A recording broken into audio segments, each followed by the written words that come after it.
Hello, my literary luminaries, and welcome back to another Tuesday Talks. If you've been following my Twitter, you know that this is actually the second time I've had to record this, so I apologize if it's a little shorter, less interesting something. I'm very frustrated by the fact that I have to re-record this, but I want to make sure you guys get your videos in time, and I know that I don't have a ton of free time between now, which is Saturday, and Tuesday, because I have a whole bunch of things to do. So, today's Tuesday Talks is a little bit different because of something that you guys already know about me, because today's Tuesday Talks video's topic is if you could throw together a soundtrack for your favorite book, what would it be? As you know, I don't exactly have a favorite book, much like I don't have a favorite author, so instead of picking my favorite book that I have read, I'm going to talk to you about one of the books that has a definitive soundtrack from my own work, which is Son of the Revolution, which y'all have heard me talk about. It's my MFA thesis project, it's my main big manuscript, I'm still working on edits for it, all that good jazz. But it's oftentimes the book you'll hear me talk about. There are 4 bands that make any sort of prominent mention or have any basis in Revolution, one of which is from my writing time, and the other 3, this is 9 actually, the other 3 actually appear, if not by name, at least in general, in the books. So I'll start with those 3 and I'll move on to the last one. First one, I believe is only mentioned obscurely. I don't believe I mentioned them by name, but there's a band called Phantasm. They're all good friends of mine. They used to be from Western New York, Northwestern Pennsylvania, but moved out to Philly more years ago than I think at this point, so a while ago now. And they're good buddies of mine, but since the book takes place, at least in the first half, in Philadelphia, I wanted at least to have a slight mention of Phantasm, so I don't believe I ever call them by name, but there is mention of a band that uses power tools to play their instruments, and that is something that I've seen Phantasm do many times.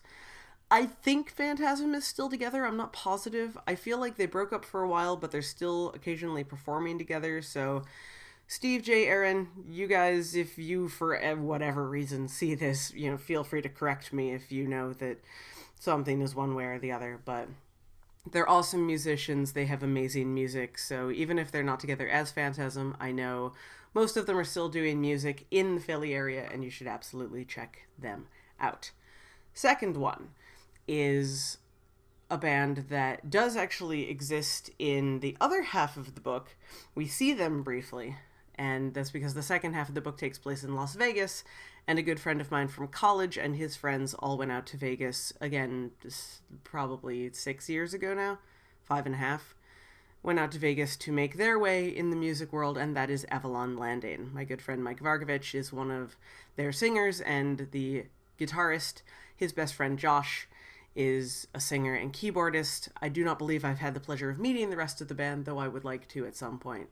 Again, amazingly talented people.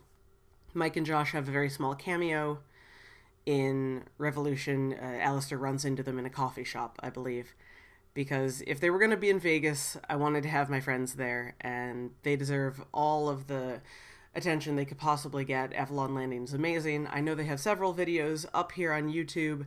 You should absolutely check them out. They're really cool, and I wish them all the best of luck, as always. Number 3 is a band that shows up in the Vegas part of the book, but does not actually exist in Las Vegas. They are rather a band from central New York, and they are called Peaches and Crime. Again, I'm friends with several of the members of this band.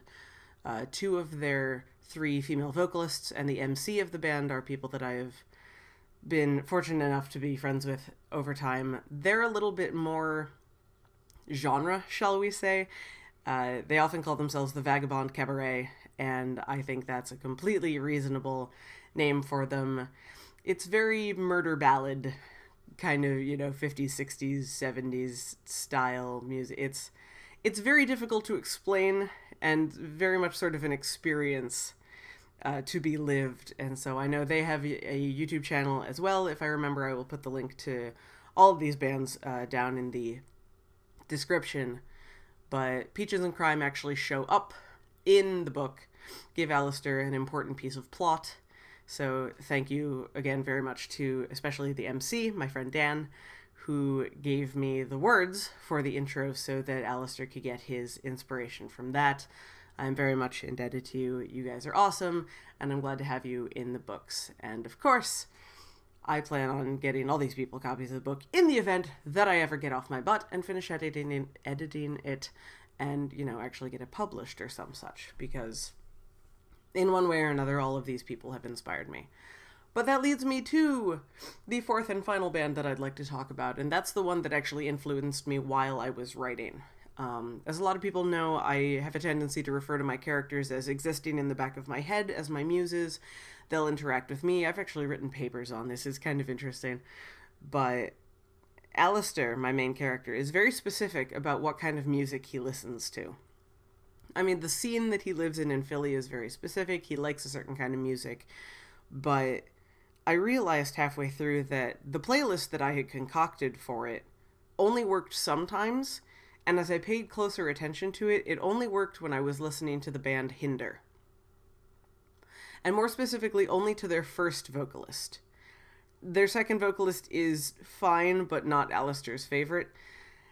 And so there were, years at a time where I'd be working on this book, and the only music I would listen to is, the 2 albums of Hinders I had. Eventually I got a third one, and I was so excited because I had new music to have on repeat.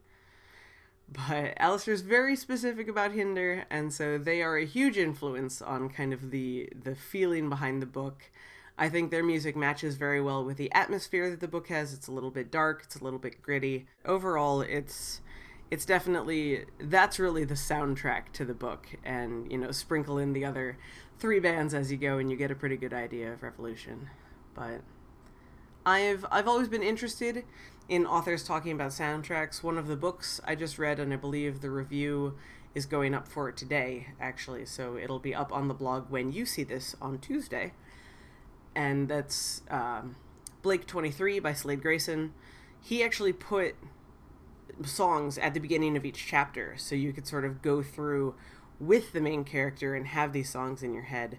As he said, they're not, definitive, but if you want a little bit of a look into what the author was thinking of listening to while writing this, here is an idea for you.